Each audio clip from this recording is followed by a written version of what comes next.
Alors imaginez un peu, une ville qui serait née dans le feu d'un volcan, une ville qui aurait changé le cours de l'histoire et qui en plus aurait donné au monde l'un de ses symboles industriels les plus connus.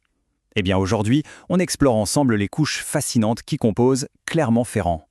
Alors, quelle est cette ville qui combine à la fois une géographie explosive, un passé qui a vraiment marqué l'histoire et un héritage industriel mondialement célèbre? Une petite idée?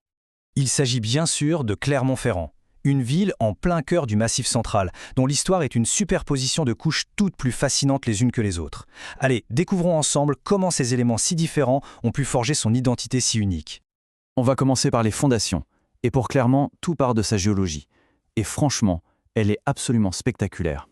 Pour bien comprendre Clermont, il faut d'abord savoir ce qu'est un maar. Non, ce n'est pas un volcan conique classique comme on en voit partout. C'est le résultat d'une explosion incroyablement violente, un mélange explosif, oui, d'eau et de lave qui laisse derrière lui un énorme cratère. Et là où ça devient dingue, c'est l'échelle. Il faut s'imaginer que le cœur même de Clermont, la fameuse place de Jaude, se trouve au fond de ce cratère. Un cratère d'1,5 km de diamètre, rien que ça, formé par une explosion il y a plus de 150 000 ans. La ville est donc littéralement née dans le creux d'un volcan. Et ce maar, il n'est pas tout seul. Il fait partie de la chaîne des Puys, un site carrément classé par l'UNESCO. Ce volcanisme, il est partout. Il a tout façonné, du paysage jusqu'à l'architecture. L'exemple le plus frappant, c'est sa célèbre cathédrale noire, entièrement bâtie en pierre de Volvic. C'est cette roche volcanique qui donne à la ville cette couleur et cette âme si particulière. Bon, passons de la géologie à l'histoire humaine. Parce qu'avant d'être une seule et même ville, Clermont-Ferrand, c'était le théâtre d'une rivalité longue et intense. Cette chronologie, elle nous raconte un véritable mariage forcé. D'un côté, on a l'antique Clermont.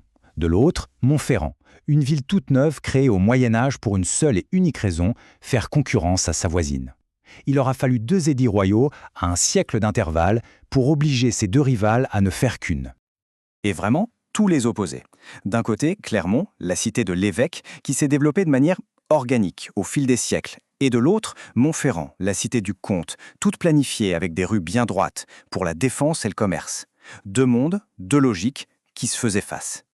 Et puis au XXe siècle, un troisième acteur va venir tout bousculer et fusionner pour de bon ces 2 anciennes rivales, l'industrie. Et à Clermont, l'industrie, ça a un nom, Michelin. 30 000. C'est un chiffre colossal. C'est le nombre d'employés de Michelin à Clermont à son apogée. L'entreprise, ce n'était pas juste un employeur, c'était le cœur battant de la ville, qui a profondément redessiné son économie et sa démographie. Et c'est là que le modèle Michelin devient vraiment unique. L'entreprise ne s'est pas contentée de construire des usines, non, elle a bâti des villes dans la ville.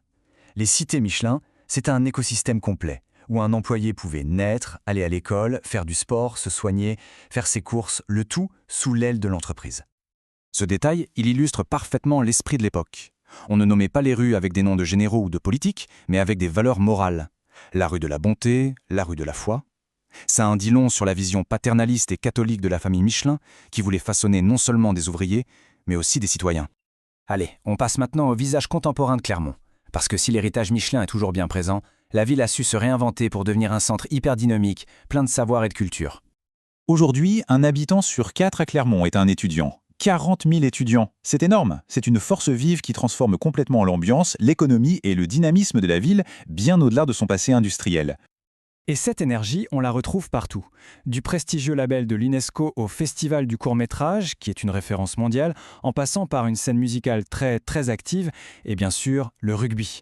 L'ASM, qui est né du club sportif de Michelin, est aujourd'hui un des grands symboles de la ville qui unifie tout le monde, bien au-delà des origines de chacun. Alors, comment une ville avec un tel passé se projette dans le XXIe siècle? Eh bien, en se transformant en profondeur, à travers des projets très concrets et ambitieux. On a là 4 projets phares qui dessinent vraiment le futur de Clermont. On y voit des thèmes forts, la mobilité durable avec le projet Inspire, la culture qui vient s'installer dans des lieux chargés d'histoire comme l'Hôtel-Dieu, la reconversion intelligente de l'héritage industriel avec la Cité de la Mobilité et le renforcement de son identité sportive. La ville ne renie pas son passé, au contraire, elle s'appuie dessus pour construire la suite. Et pour finir, un petit retour aux sources avec la devise de la ville, la plus noble cité des Arvernes. C'est un joli clin d'œil à ses racines gauloises, bien avant les comtes, les évêques et les industriels. C'est une façon de dire que malgré toutes ces transformations, la ville garde un caractère fier et très ancien. On termine donc sur cette question.